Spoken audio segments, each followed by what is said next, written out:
Abra sua Bíblia em Gênesis capítulo 14, verso 17. Nós vamos ler até o capítulo 15, verso 6. Gênesis 14, 17. Título da mensagem: Declarado Justo. Declarado Justo. Diz assim a palavra do Senhor: Após voltar Abrão de ferir a Quedorlaomer e aos reis que estavam com ele, saiu-lhe ao encontro o rei de Sodoma no vale de Savé, que é o vale do rei. Melquisedeque, rei de Salém, trouxe pão e vinho. Era sacerdote do Deus Altíssimo. Abençoou ele a Abrão e disse: Bendito seja Abrão pelo Deus Altíssimo, que possui os céus e a terra. E bendito seja o Deus Altíssimo, que entregou os teus adversários nas tuas mãos. E de tudo lhe deu Abrão o dízimo. Então disse o rei de Sodoma a Abrão: Dá-me as pessoas e os bens ficarão contigo. Mas Abrão lhe respondeu: Levanto a mão ao Senhor, o Deus Altíssimo, o que possui os céus e a terra, e juro que nada tomarei de tudo o que te pertence, nem um fio, nem uma correia de sandália, para que não digas: eu enriqueci a Abrão.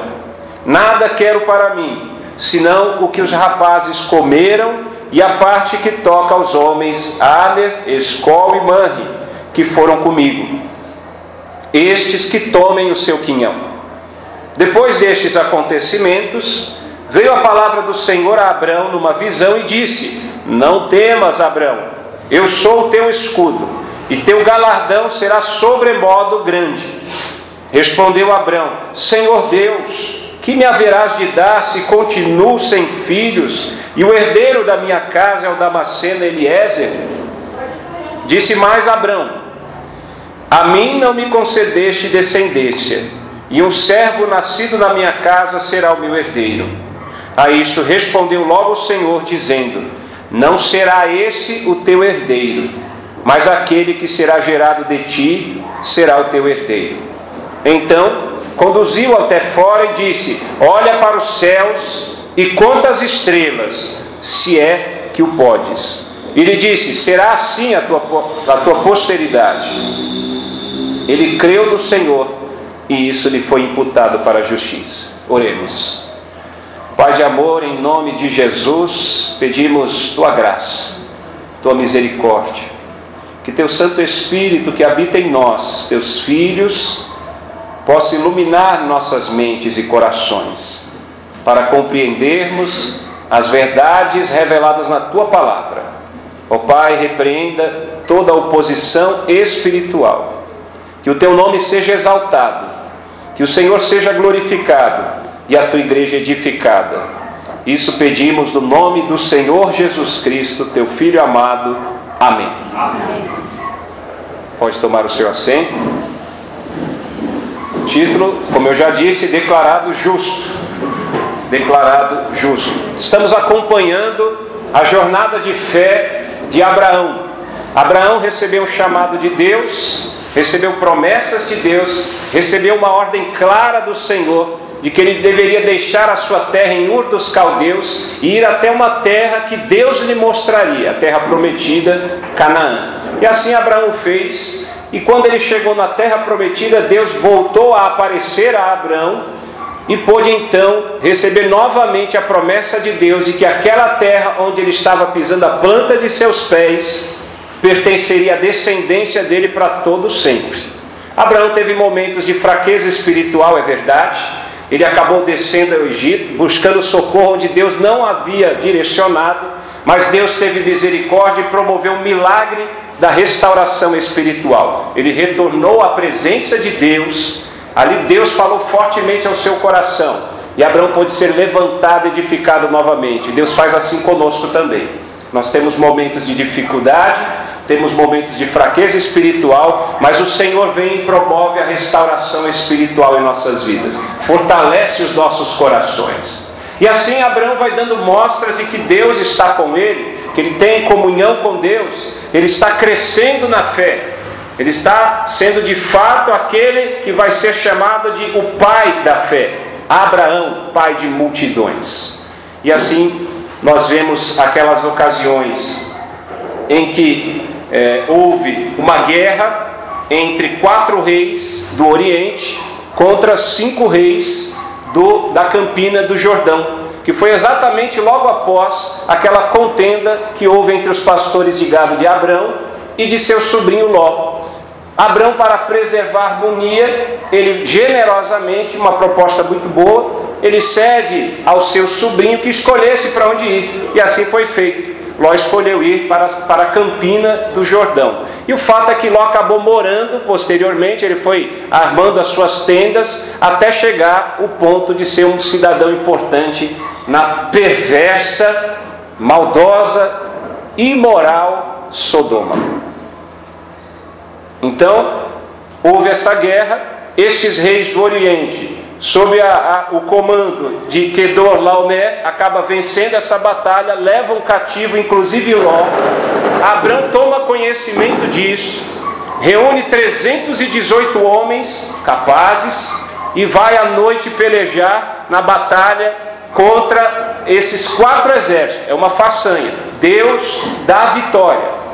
A vitória vem pela fé, irmãos. E pela fé no poder de Deus, Abraão, com mais 318 homens, obtém uma vitória esplendorosa contra 4 exércitos. E assim traz de volta Ló. E a partir daqui que eu quero meditar com os irmãos, a partir aqui do verso 17. Nós vemos que depois do final da batalha em que consagrou-se vitorioso Abrão, 2 personagens bíblicos vão ao encontro do vitorioso Abrão. E são 2 personagens completamente diferentes. Um deles é o rei de Sodoma, o outro é Melquisedeque. E eu quero começar falando a partir do verso 17, que a Bíblia diz exatamente que saiu-lhe ao encontro de Abrão o rei de Sodoma no vale de Savé, que é o vale do rei. É interessante que na nossa vida também é parecido com essa jornada, essa experiência de fé de Abrão. Abrão obteve pelo poder de Deus e pela fé uma grande vitória. Obteve uma grande vitória. E às vezes acontece assim também nas nossas vidas. Depois de uma grande vitória, vem uma tentação, vem uma provação, vem uma dificuldade. Veja que Abrão voltava da batalha trazendo os despojos de guerra e vai ao encontro dele esse rei perverso de Sodoma. O rei de Sodoma, ele representa exatamente o inimigo de nossas almas. Ele pode aqui ilustrar o diabo, Satanás, nosso adversário, o opositor. E o rei de Sodoma então vai ao encontro de Abrão e faz uma proposta que daqui a pouco nós vamos analisar à luz da palavra de Deus. Mas em primeiro lugar eu quero chamar a atenção desse personagem tão enigmático de nome Melquisedeque. Melquisedeque lá no hebraico significa rei de justiça. Melquisedeque, exatamente esse nome, significa rei de justiça. E a Bíblia também diz que ele é rei de Salém. Salém é uma abreviatura, vamos dizer assim, de Jerusalém. Salém significa paz. Portanto, Melquisedeque é rei de justiça e paz, rei de paz. Esse é Melquisedeque. Ele traz pão e vinho para Abraão e seus homens. O pão e vinho naquele contexto representa um banquete. Portanto, Melquisedeque, ele traz para suprir, o pão e o vinho, para suprir as necessidades físicas de Abrão e dos 318 que batalharam naquela guerra terrível. Então ele traz o pão e o vinho. E também diz a Bíblia que Melquisedeque, rei de justiça, rei de paz, também é sacerdote do Deus Altíssimo. E nós ficamos maravilhados porque Abrão não era o único que tinha um relacionamento com Deus naquele mundo antigo, do período patriarcal. Mas nós vemos aqui Melquisedeque, que a Bíblia não mostra qual é a origem, quem são os pais, de onde ele veio, para onde ele vai. Mas é fato que este homem também vai ao encontro do vitorioso Abraão, aquele homem que havia obtido uma vitória esplendorosa pela fé no poder de Deus. E ele diz então, a Bíblia diz então, que esse Melquisedeque também é sacerdote do Deus Altíssimo. Deus Altíssimo aqui no hebraico é Elion, está falando exatamente sobre o Deus vivo e verdadeiro, não é um Deus pagão. É o Deus dos judeus, é o Deus dos cristãos, é o único Deus, é o verdadeiro Deus. E esse homem, que era rei, que também era sacerdote do Deus Altíssimo, ele vem e traz uma palavra. Veja que ele traz o alimento, o pão e o vinho, um banquete para aqueles homens que estavam envolvidos numa batalha, e ele traz também um banquete espiritual. Perceba aqui comigo que a Bíblia diz que ele abençoa Abraão. No verso 19 ele diz: bendito seja Abraão pelo Deus Altíssimo, que possui os céus e a terra. Abraão está sendo abençoado não somente com o pão e o vinho, que representa o suprimento, a provisão das necessidades físicas, mas Abraão também está sendo abençoado e tendo providência de Deus, o suprimento do ponto de vista espiritual, o alimento espiritual. Ele recebe a bênção de um sacerdote do Deus Altíssimo. Ele recebe uma bênção baseada, fundamentada na palavra de Deus. Veja que Melquisedeque, ele fala: bendito seja Abraão, ele está abençoando Abraão pelo Deus Altíssimo, falando do Deus verdadeiro, El Elion, que possui os céus e a terra. Deus, segundo Melquisedeque, é o dono de tudo o que existe. Por ser o Criador de todo o universo, Deus é dono de todas as coisas, inclusive da minha vida e da sua vida. Até o ar que respiramos, tudo pertence a Deus. E essa verdade bíblica, verdade absoluta, ela também traz alegria ao coração. Ela fortalece a vida espiritual. Meus irmãos, nós passamos por lutas e dificuldades no mundo em que vivemos. Muitas vezes somos afrontados até por pessoas próximas. Muitas vezes nos colocamos ou somos colocados em circunstâncias que você sabe: olha, eu não estou no controle, eu não consigo resolver esta questão. Mas quando vem ao nosso coração que o Deus Altíssimo, o Deus que habita os lugares celestiais e que habita em nossos corações por meio do Espírito Santo, em Cristo Jesus, Ele é o Criador e sustentador de todas as coisas, Ele está no controle de tudo. Isso traz paz, tranquilidade ao nosso coração. Quando Deus, através do Espírito Santo, fala aos nossos corações: vem a tempestade que vier, nós vamos ter paz, porque esta paz, ela excede todo entendimento. É uma paz sobrenatural que vem do Altíssimo. Então não depende das circunstâncias que nos envolvem. Essa é a paz de Deus. Essa verdade de que Deus é o dono de tudo, isso traz tranquilidade ao nosso coração.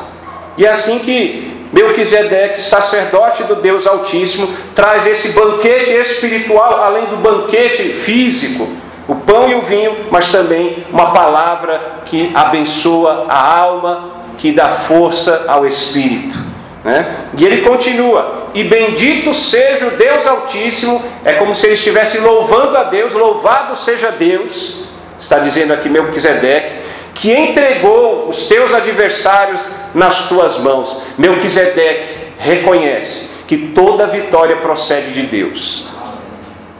Aquela façanha de um homem com 318 homens, 319 portanto, contra 4 exércitos, comandados por esse rei Quedorlaomer, um rei ímpio, pagão, imoral, perverso. Esta vitória, a glória pertence a Deus. Como toda vitória, inclusive as vitórias que você tem acumulado na sua vida espiritual, as vitórias que você tem acumulado na sua vida familiar, profissional, qualquer vitória, a glória pertence a Deus. A Deus seja a glória. Deus seja louvado. Ele tem nos abençoado com grandes vitórias. Às vezes até aquilo que você não compreende do ponto de vista humano, a perspectiva humana, como uma grande vitória. É vitória e vem de Deus. E isso nos alegra também. Veja que as palavras de Melquisedeque, elas são talvez até mais reconfortantes, consoladoras, são palavras de fé, de vida, de esperança, talvez mais importantes que o alimento físico. É fato que vieram do campo de batalha, provavelmente estavam famintos, com fome, o pão e o vinho vêm bem a calhar, mas uma alma com fome, uma alma sedenta, quando ela é satisfeita com a gloriosa, santa palavra de Deus, com as promessas do Senhor, inclusive quando o homem de Deus ou a mulher de Deus traz uma mensagem que trata a respeito das perfeições do Senhor, do conhecimento de Deus, isso nos sustenta, isso nos renova, isso nos anima. E glória a Deus por isso. É assim que Deus faz conosco também.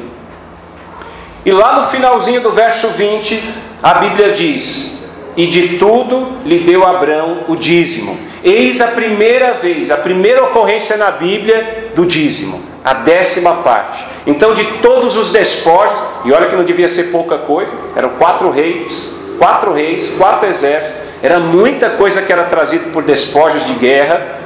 De tudo aquilo, Abrão deu a 10ª parte para Melquisedeque. E aqui eu abro um parênteses, para que você compreenda no contexto em que essa história está sendo relatada.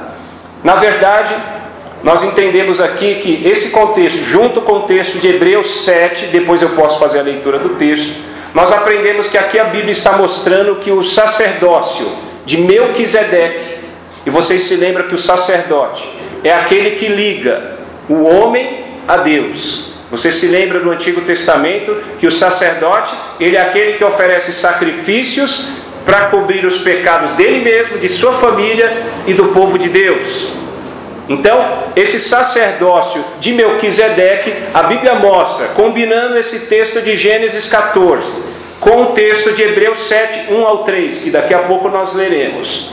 Ele acaba mostrando que o sacerdócio de Melquisedeque é superior ao sacerdócio levítico, ou sacerdócio aarônico. Você se lembra que aqui ainda não existe a lei. A lei vai ser estabelecida depois, um pacto, uma aliança com Moisés, Deus com Moisés, os 10 mandamentos. Depois nós temos ali em Deuteronômio e em Êxodo os 10 mandamentos e as demais leis, totalizando aí, segundo alguns especialistas, estudiosos, 613 mandamentos. Essa é a lei de Deus, 613 mandamentos. Pois bem, então veja que naquele momento os filhos de Jacó, na verdade os descendentes de Levi, portanto, olha só, estou falando de Abraão, liguei com Jacó, que é o seu neto, lembra? Abraão, Isaque, Jacó, seus 12 filhos, 12 tribos. Levi, a tribo levítica dá origem ao sacerdócio levítico. Então, para ser levita, para ser sacerdote, havia necessidade de vir da tribo de Levi. Mas veja que Melquisedeque, a Bíblia não fala de origem. Melquisedeque, o sacerdócio de Melquisedeque, é exatamente no sentido que Deus soberanamente levanta este homem como sacerdote. E daqui a pouco eu comento um pouquinho mais a respeito do aspecto do sacerdócio. Mas o fato é que, por que Abrão deu o dízimo, devolveu o dízimo para Melquisedeque? O dízimo já era uma prática de vários povos, não era só dos judeus. Aliás, aqui ainda não tem nem judeus, né? Está começando. Está sendo chamado o homem para separar uma nação que está sendo ainda construída, vamos dizer assim. Mas é fato que outras nações já davam o dízimo, devolviam o dízimo. E o dízimo era entregue para aquele que era considerado superior. O inferior entregava o dízimo ao superior, alguém que estava acima. E é isso que acontece aqui. Abrão, vendo aquela postura e as palavras, a bênção de Melquisedeque, ele percebe, ou talvez tenha mais algumas informações que a Bíblia não traz, que Melquisedeque de fato era um sacerdote do Deus vivo e verdadeiro.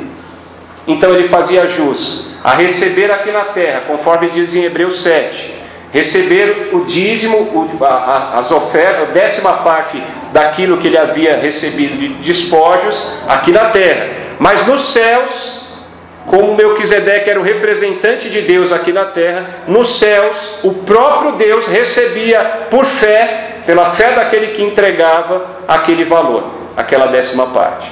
E isso serve como princípio. Veja que o dízimo é princípio antes mesmo do estabelecimento e apresentação da lei. Aqui é a primeira ocorrência do dízimo, da 10ª parte. Pastor, dízimo faz parte da lei? Sim, também. E depois da cruz de Cristo, continua sendo lei? Para o judeu, talvez. E para nós que estamos na dispensação da graça? Penso eu, à luz da Bíblia Sagrada, partindo de princípios bíblicos, o dízimo é sim um princípio bíblico, tem base na Bíblia. Não é lei para nós, mas nós temos um princípio que estabelece contribuições regulares, e uma boa prática é que você pelo menos devolva a 10ª parte daquilo que Deus te dá.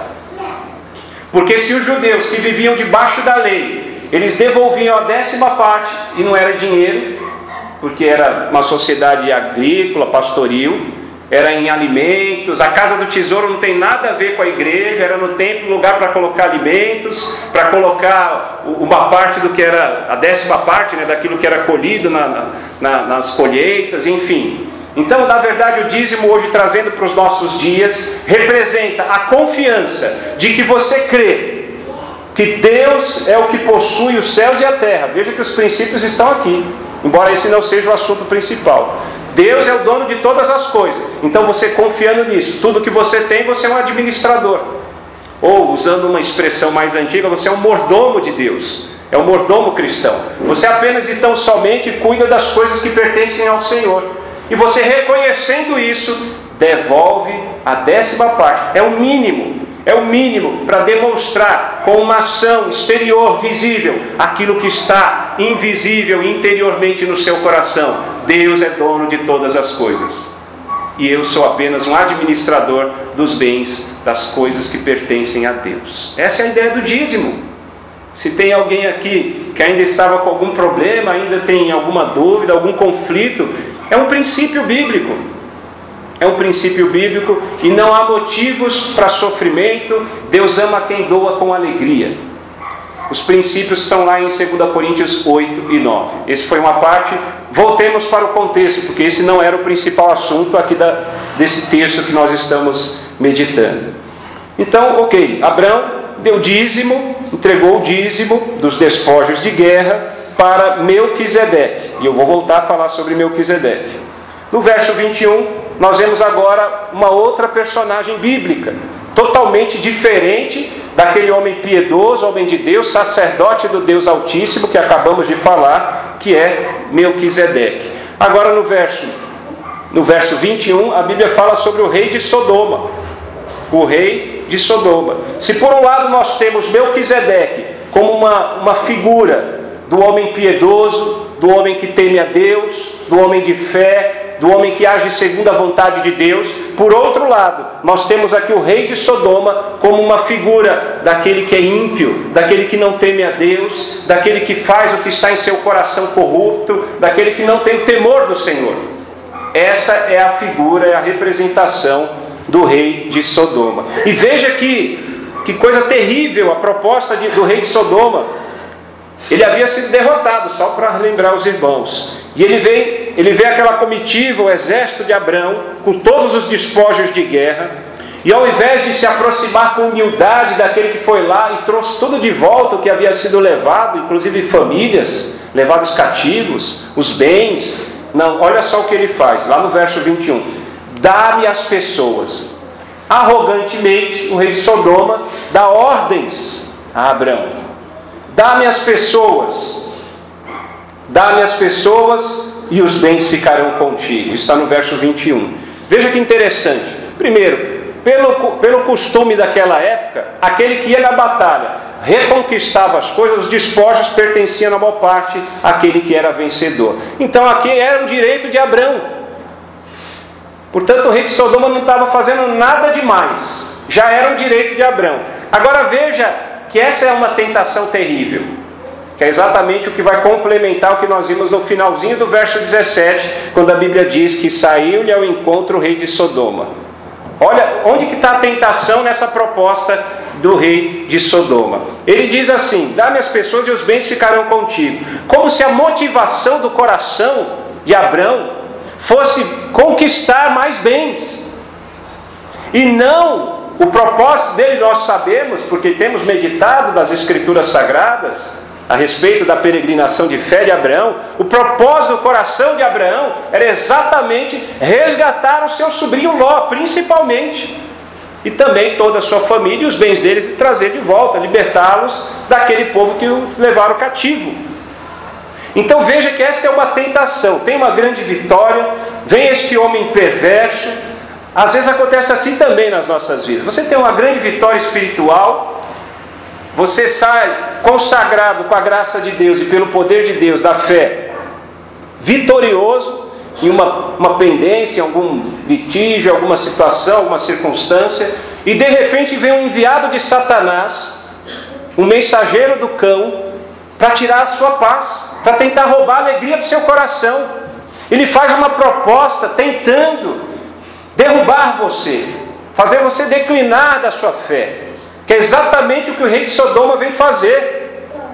Olha, ele está falando aqui outras palavras: Abraão, você foi lá para buscar os bens, esse é o seu interesse, pode ficar com os bens, dá minhas pessoas. E assim, trazendo para o mundo espiritual, eu estou fazendo uma ilustração, não é exatamente isso que a Bíblia diz nesse contexto, mas trazendo para, espiritualizando o texto, nós podemos pensar, tem gente que está muito preocupada com os bens materiais. Às vezes até igrejas preocupadas muito mais com os bens materiais. É o luxo do templo religioso, o banco amorfadado, em veludo vermelho, ar-condicionado, estacionamento com vagas e manobristas, valet da igreja. Tem pessoas que estão perdendo o sentido da vida cristã, procurando enriquecer-se às custas da fé, mercadejando a fé cristã, e deixando de lado o mais importante, que são exatamente as pessoas. E o rei de Sodoma, como uma representação do enviado de Satanás, mensageiro do cão, ele propõe exatamente o que muitas pessoas, igrejas, auto-intituladas igrejas, têm feito, valorizando muito mais as coisas, o ter, do que as pessoas, o ser. Mas nós aprendemos aqui que o importante é valorizar exatamente as pessoas. Eu me recordo aqui do missionário que morreu muito jovem, tuberculoso, David Brainerd. Ele não conseguia falar a língua dos índios, os caras vermelhos, lá no norte, na América do Norte. E ele orava a Deus e se derramava em suor e lágrimas, em orações, porque ele não falava a língua dos índios. Acabou adoecendo e morrendo, e orou até morrer. E depois da sua morte, Deus ouviu a oração daquele servo, e houve sim transformação, conversão em massa entre os indígenas, os apaches. E o que nós vemos é a preocupação do homem de Deus com almas. Dá-me almas, dá-me almas. Não é dinheiro, não é dar-me templo, não é dar-me dinheiro, não é dar-me riqueza, não é dar-me um carro do ano, não. É dar-me almas. São pessoas que estão atentas ao clamor do mundo, ouvindo o clamor de almas perdidas. E é o que nós precisamos fazer, inclinar os nossos corações e dar ouvidos ao clamor do mundo. Dá-me almas. Talvez você nunca tenha feito essa oração. Eu desafio em nome de Jesus que você faça isso no seu momento devocional com Deus. Senhor, dá-me almas. Eu quero ganhar almas para Jesus. O que eu posso fazer? Eis-me aqui, Senhor. Esta é a visão daquele que está numa peregrinação, jornada de fé. Abraão imediatamente o repreende e, mediante um juramento solene, ele diz: levanto as mãos ao Deus. E veja que ele usa as palavras da bênção de Melquisedeque para ele. Levanto as mãos ao Senhor. Senhor aqui é o nome impronunciável, tamanha reverência dos judeus que receberam os oráculos de Deus, a palavra de Deus, e tamanha reverência, o medo, o temor de usar o nome de Deus, em vão eles deixaram de pronunciar o nome de Deus. Quando na sua Bíblia aparece tudo em fonte alta, letras maiúsculas, Senhor, é esse nome do relacionamento, da aliança entre Deus e Israel. E aqui tamanha reverência, ele fala: levanto as mãos ao Senhor, o Deus Altíssimo, o que possui os céus e a terra, reproduzindo a bênção proferida por Melquisedeque, e juro, olha só, um juramento solene, nada tomarei que pertença a este rei ímpio e imoral, o rei de Sodoma. Por quê? Tamanho era o zelo de Abrão com o nome do Senhor, para que ninguém pudesse um dia dizer: olha, foi o rei de Sodoma que enriqueceu Abrão, não foi Deus. Abrão já tinha, embora ainda, aqui, entende, irmãos, o contexto aqui, ainda é a época dos patriarcas. A revelação não estava toda apresentada, a revelação é progressiva. A palavra de Deus, todos os 66 livros, só muito mais à frente, milhares de anos depois, é que ia ser concluída. Mas este homem, movido pelo próprio Deus, vinha crescendo na fé, confiando em Deus, de tal maneira que se tornou um homem tão zeloso. Lembra que ele saiu do meio de uma nação pagã, Ur dos Caldeus. Josué 24:2 mostra que a família dele cultuava ídolos. E Deus aprove ao Senhor, conforme o conselho soberano de sua vontade perfeita, escolher Abrão, arrancá-lo do meio da sua terra, do seu povo, da sua terra, da casa de seu pai, e enviá-lo a essa terra prometida, Canaã. E dia após dia, Deus trabalhando no coração dele, transformando a vida deste homem de fé, deste homem de Deus. E tamanho era o zelo deste homem Abrão, que ele recusou o que era dele por direito, para que não houvesse qualquer possibilidade do rei de Sodoma ou qualquer outra pessoa alegar: você enriqueceu por meio do rei de Sodoma. Veja o zelo com o nome do Senhor. É assim que devemos ser, zelosos com a obra de Deus, zelosos com o nome do Senhor, custe o que custar, doa a quem doer, fazendo sempre o melhor para a glória do Deus Altíssimo. E ele só tolerou, ele foi flexível nesse sentido, em aceitar o quinhão aqui, é a parte que cabia àqueles homens que o acompanharam na batalha, né? Que são os nomes aqui no verso 24, Aner, Escol e Manre. Todos aqueles que pelejaram na batalha e obtiveram no poder de Deus essa vitória pela fé. Então esses ele falou: olha, separe somente aquilo que cabe a eles. Capítulo 15, nós vemos algo que também é muito comum na vida cristã. Nós já vemos que é muito comum na vida cristã, depois de uma grande vitória espiritual, vem a tentação, vem uma luta. E a partir do capítulo 15 nós vemos que também acontece depois de uma grande vitória, quando a promessa de Deus parece que está demorando a se cumprir, começa a surgir em nosso coração, em nossas vidas, o desânimo. Isso também é muito comum na nossa vida cristã. Então você tem uma promessa de Deus, você crê na palavra de Deus, você se firma nas promessas de Deus, mas parece que o céu está em silêncio. Parece que tem uma barreira nos altos céus. Parece que Deus virou as costas para você. Isso é muito comum também na vida cristã. E aí você começa a desanimar. As dificuldades da vida vão minando a sua fé. Você vai esfriando. Você vai desanimando. Mas sabe o que Deus faz nessas circunstâncias? Olha só, é o que Ele fez aqui com o pai da fé, Abrão. Primeiro verso aqui do capítulo 15, a Bíblia diz: depois destes acontecimentos, é uma menção àquela vitória contra os reis do Oriente e também essa vitória contra a tentação do rei de Sodoma. Então, depois dessas vitórias obtidas pelo poder de Deus, da fé, pela fé, vem a palavra do Senhor a Abrão numa visão. Você que está habituado a ler a Bíblia Sagrada, inclusive o Antigo Testamento, você vai se lembrar que esta maneira veio a palavra do Senhor numa visão. É muito comum para os profetas. Só lembrando, o profeta é um porta-voz de Deus. É aquele que recebe a revelação de Deus e entrega a profecia, entrega a mensagem de Deus. Aqui talvez Deus nos mostre de alguma maneira que, de certa forma, Abrão também era profeta, né? Abrão também, de certa forma, era profeta. Ele recebia a mensagem de Deus, né? Então ele recebe a palavra do Senhor numa visão. E olhe só essa expressão, a primeira expressão que aparece nesta visão que Abrão teve, já desanimado, embora tenha vitórias, a promessa ainda não se cumpria. Deus havia prometido, tinha um filho da promessa, mas ambos, ele e sua mulher Saraia, eram de idade avançada. Saraia era estéril, Deus já havia prometido lá em Gênesis 12, nós vemos, de ti farei uma grande nação. Mas como é que vai ser isso se ele não tem herdeiros, se não tem descendentes? Também existiam povos pagãos, muitos poderosos, povos guerreiros, que habitavam as terras que Deus havia falado e prometido, essa terra será da sua descendência para sempre.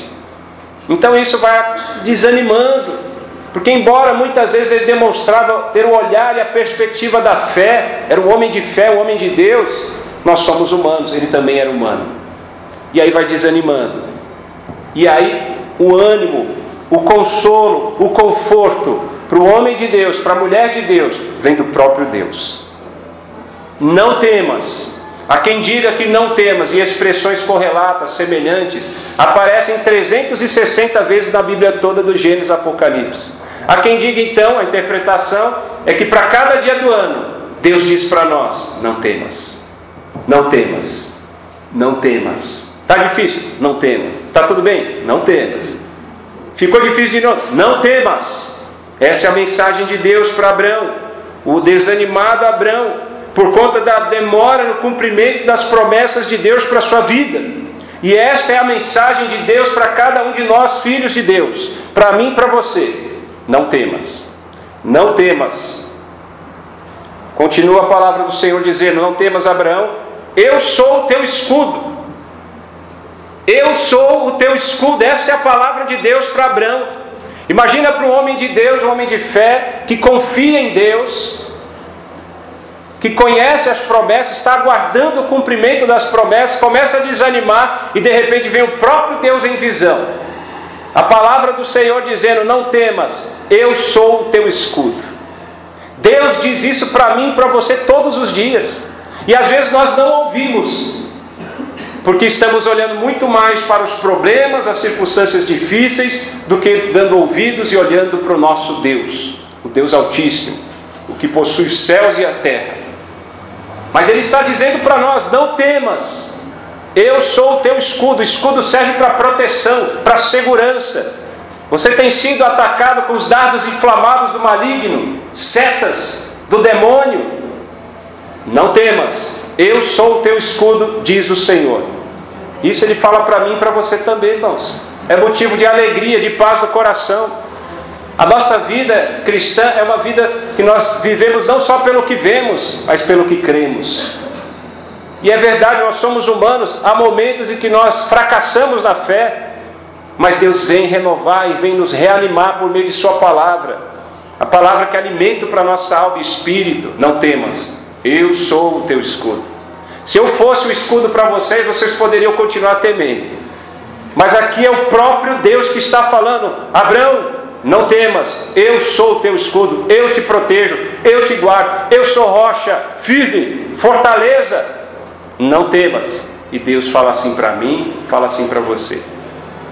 Basta que estejamos atentos e sensíveis à doce e suave voz do Espírito Santo que habita em nós.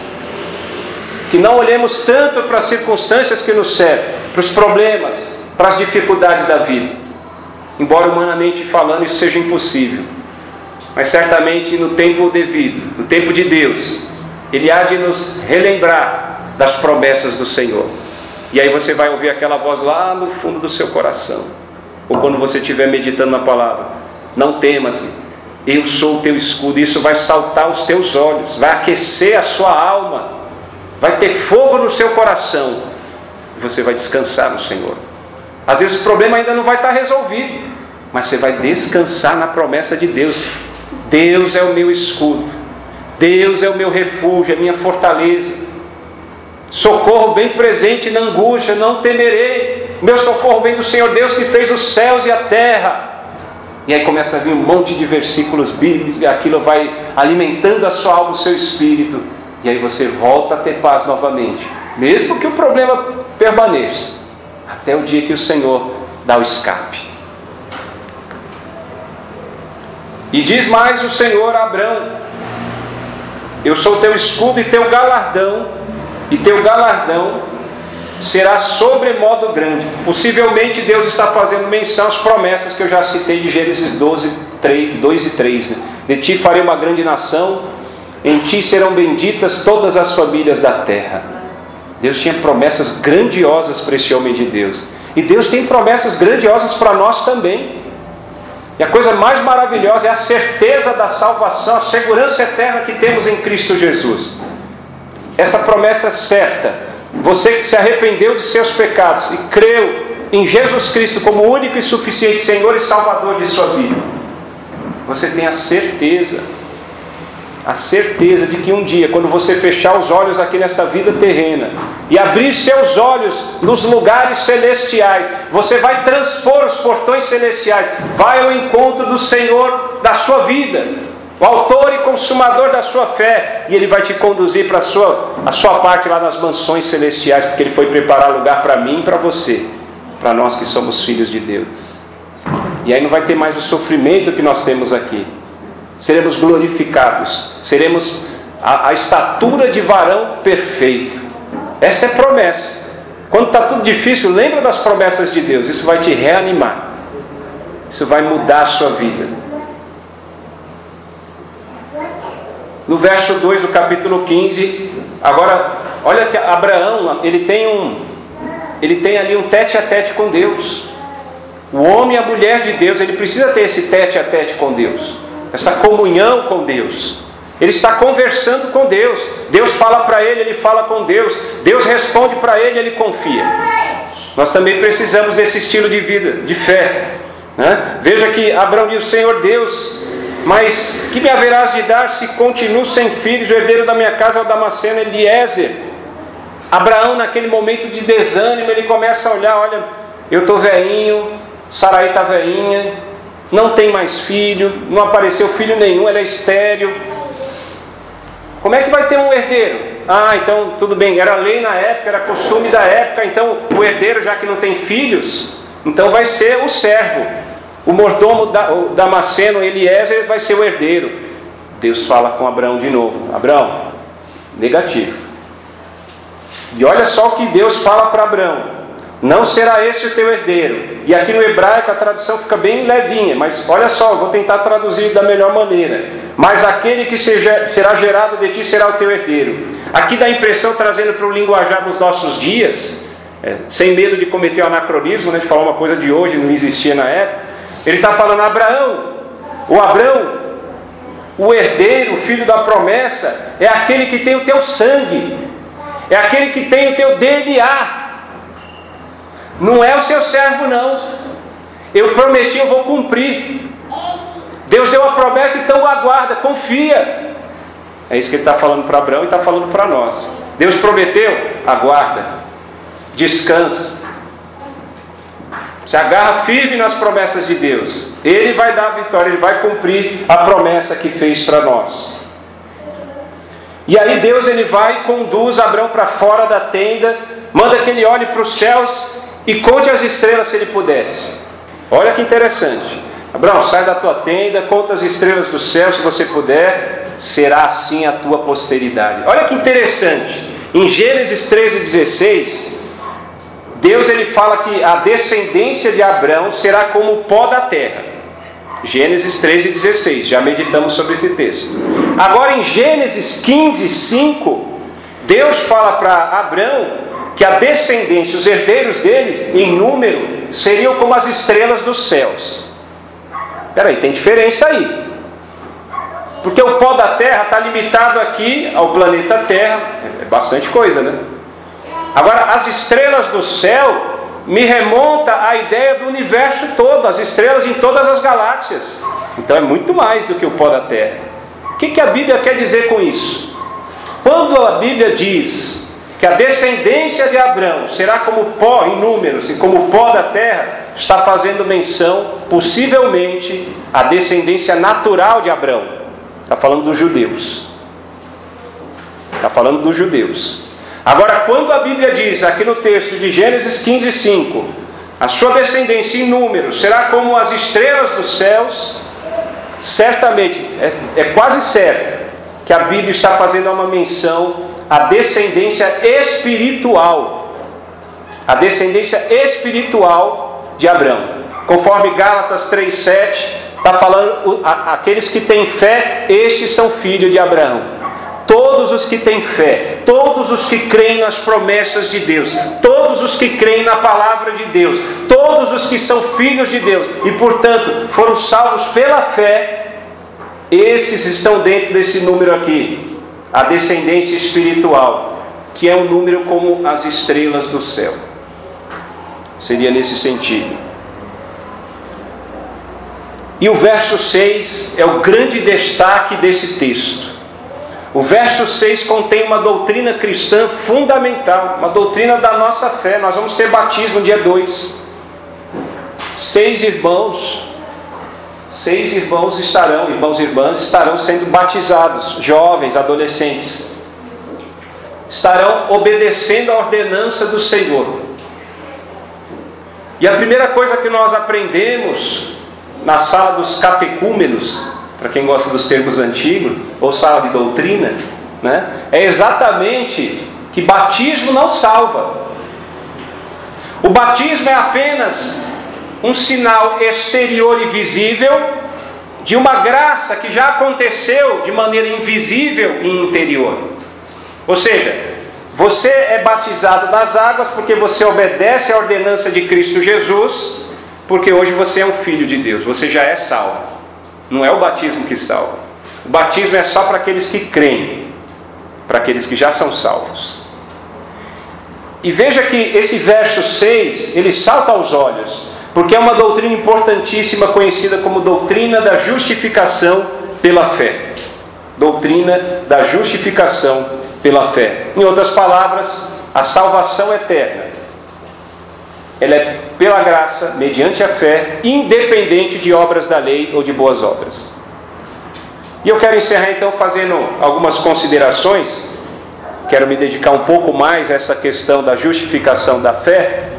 Lembrando aqui que no texto, nós estamos falando sobre a experiência do pai da fé, Abrão.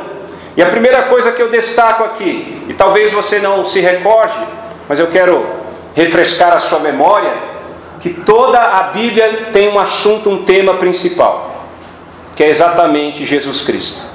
De Gênesis a Apocalipse, a Bíblia fala de Jesus Cristo, fala do Messias. E neste texto, nessa passagem bíblica que lemos, de Gênesis 14, 17 até 15, 6, a Bíblia está falando de Jesus Cristo.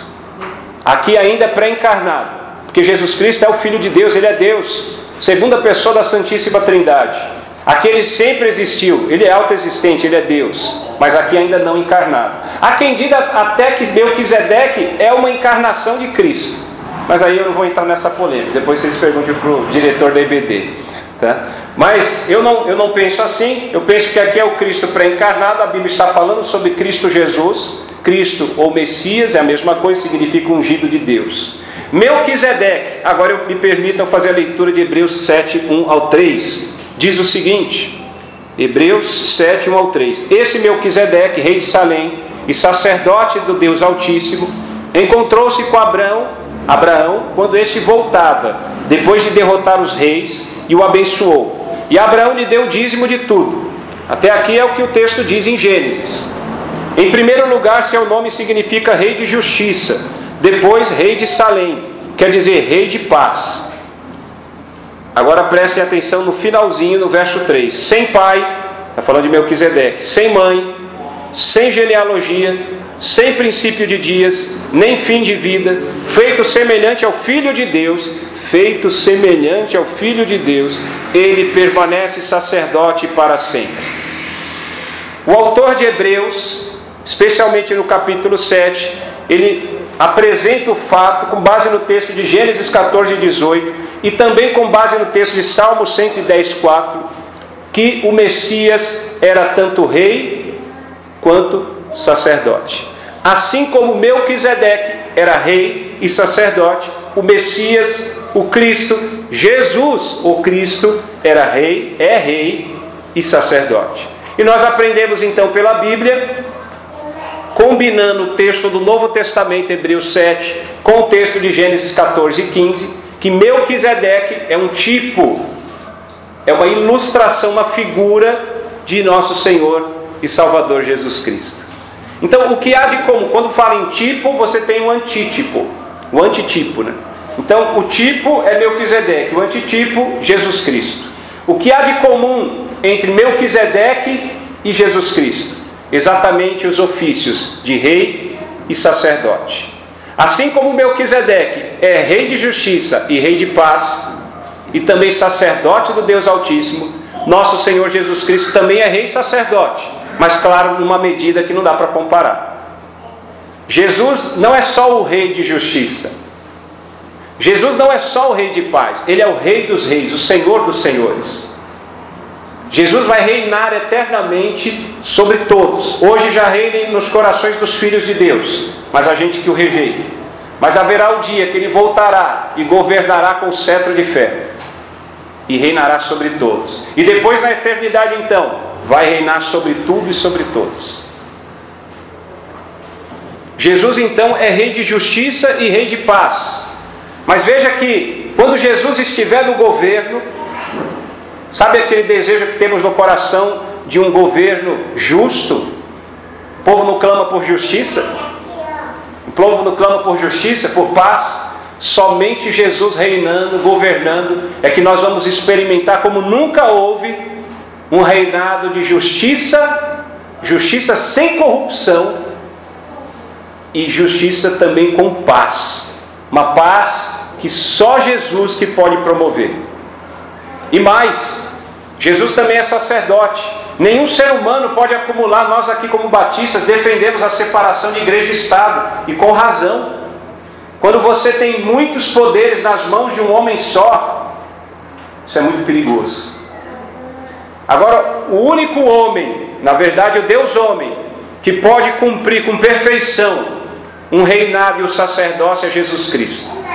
E aí nós vamos ter sim um reinado de justiça, sem corrupção, e também o sacerdócio espiritual perfeito. Ele que é o Rei dos Reis, Senhor dos Senhores, Jesus Cristo, nosso Senhor e Salvador, o supremo sumo sacerdote, o bispo de nossas almas. E é por isso que Melquisedeque aponta para Jesus Cristo e mostra como nós, enquanto seres humanos, até aquele que não crê ainda em Cristo Jesus, deseja um governo justo e que haja paz, e um sacerdócio, ou seja, essa ligação com Deus Pai, de maneira perfeita e espiritual, sem a corrupção que também existe muitas vezes na religiosidade. Outra coisa que quero destacar aqui, meus irmãos, eu quero destacar exatamente a doutrina da justificação pela fé em Cristo. Uma das doutrinas mais preciosas, mais caras à fé cristã, principalmente no meio da fé protestante evangélica. Como é importante, é o que separa, é o divisor de águas. O próprio Martinho Lutero, reformador no século XVII, século XVI, o que chamou a atenção dele, ele era um homem que se autoflagelava, desesperado por conta de seus pecados, tinha um temor terrível, porque para ele Deus era um Deus iracundo, que estava ali de trás das nuvens, pronto para buscar um pecado seu para dar uma cajadada. Lutero tinha muito medo de Deus, até um dia que o Espírito Santo abriu o coração dele para ele compreender, iluminou a sua mente, Romanos 1,17, que fala exatamente disso, justificação pela fé. Aí Lutero, como tantos outros homens, e eu penso que eu e vocês também, compreendemos, por iluminação do Espírito Santo, uma fé salvífica, salvadora, que as pessoas recebem a salvação por graça, mediante a fé. Não está assim em Efésios 2, 8 e 9? Salvação é por graça, mediante a fé, isso não vem de vós, é dom de Deus, não por obras, para que ninguém se glorie. E esse é um ensinamento fundamental. Nós aprendemos em vários textos do Novo Testamento, reproduzindo isso que o próprio Deus disse, que a Bíblia disse aqui em Gênesis 15, 6. E isso lhe foi imputado para a justiça. Ou seja, Deus declarou justo a Abrão, porque ele creu, ele confiou, ele teve certeza naquilo que Deus prometia para ele. Isso é reproduzido em Tiago 2,23. Lá fala, isso lhe foi acreditado como justiça, e acrescenta: e Abrão foi chamado amigo de Deus. Isso também é reproduzido em Romanos 4,3, em Gálatas 3,6. Abrão creu em Deus e isso lhe foi acreditado como justiça. E Romanos 4, do 20 ao 22, complementa, mostrando, mesmo assim não duvidou, falando de Abraão. Abraão não duvidou nem foi incrédulo em relação à promessa de Deus, mas foi fortalecido em sua fé e deu glória a Deus, estando plenamente convencido de que Ele é poderoso, Deus é poderoso para cumprir o que havia prometido. E aí repete no verso 22, e isso lhe foi também creditado como justiça. Deus declarou o miserável pecador como justo. Deus absolveu Abraão de seus pecados, independente das obras realizadas por Abraão. E é assim que Ele continua fazendo até os dias de hoje e até a volta de nosso Senhor e Salvador Jesus Cristo. Se você tem um nome escrito no livro da vida, se você nasceu de novo, não é porque você é bom, não é porque você fez boas obras, porque a Bíblia diz em Isaías que até as nossas justiças são como trapos de imundícia. A Bíblia diz que não há um justo, nenhum sequer, ninguém que busque a Deus. Todos pecaram e destituídos estão da glória de Deus. Nós estamos separados de Deus por causa do pecado, Isaías 59. Mas que mensagem poderosa, maravilhosa. Quando sabemos que mesmo sendo miseráveis pecadores, a única coisa que eu e vocês merecíamos era a condenação eterna. Mas Deus veio assim, eu escolhi, eu quero esse, eu quero essa, eu quero esse. E declarou justo. E a única coisa que nós fizemos, eu recebo Jesus como meu Senhor, como meu Salvador. Eu me arrependo dos meus pecados. É fé que o próprio Deus colocou em nossos corações. Essa fé salvadora. É uma mensagem poderosa. É uma mensagem que mostra que, embora sejamos pecadores, você conhece a si mesmo. Nós conhecemos o ser humano, a sua natureza. Nós conhecemos também pela Bíblia a natureza do ser humano. O coração é enganoso e desesperadamente corrupto. Mas Deus é algo que foge da nossa compreensão. Ele nos amou primeiro, nos escolheu, e por isso hoje nós escolhemos a Deus. Hoje nós amamos a Deus, e por isso temos motivo para nos alegrar, mesmo em meio à tempestade, ao deserto, às dificuldades, porque Deus nos amou primeiro, porque Deus nos escolheu e nos declarou justo.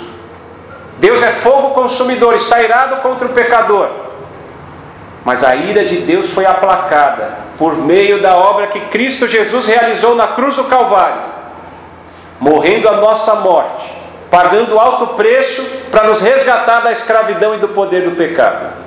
E hoje nós podemos gritar: eu sou livre, nós somos livres em Cristo Jesus. Louvado seja Deus por isso.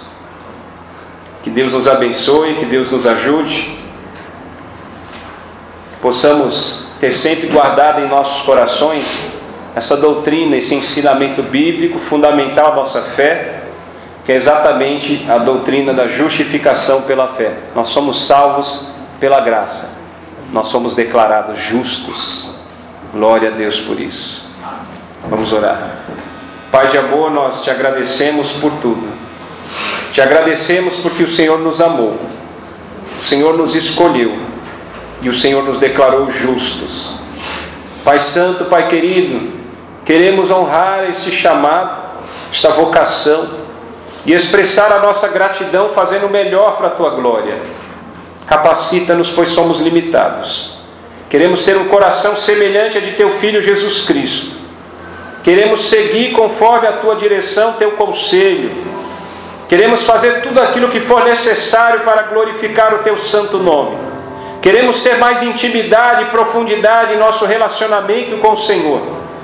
Ó Pai, dá-nos sabedoria, dá-nos graça, Senhor, misericórdia, para que possamos viver todos os dias de nossas vidas, até a volta de Jesus, ou até nos encontrarmos com o Senhor nos altos céus. Vivemos uma vida de santidade e obediência, uma vida de fé, para a glória do Senhor. Pai santo e querido, se há entre nós alguém que ainda não fez essa decisão, e se o Espírito Santo tem tocado no coração desse homem ou dessa mulher, Pai, em nome de Jesus, confirma, Senhor, essa decisão. Que essa pessoa possa receber Jesus em sua vida como único, suficiente e exclusivo Senhor e Salvador. Liberta, Senhor, esta pessoa da escravidão do pecado e fortalece a fé, Deus, para que ela possa crescer em comunhão na igreja e buscando sempre comunhão com o Senhor. Muito obrigado por tudo, Pai. Abençoa o teu povo, a tua igreja. Acalma o coração, Pai. É bom ouvir, Senhor, as tuas promessas, a tua palavra. O Senhor dizendo: não temas, eu sou o teu escudo. É bom saber, relembrar que o Senhor é o dono de todas as coisas, pois o Senhor as criou e o Senhor sustenta todas elas. Louvado seja o nome do Senhor. Abençoa as famílias desta igreja, as famílias aqui representadas. Abençoa, Senhor, cada irmão, cada irmã, cada amigo e amiga. Em nome de Jesus, nós te agradecemos. Amém e amém.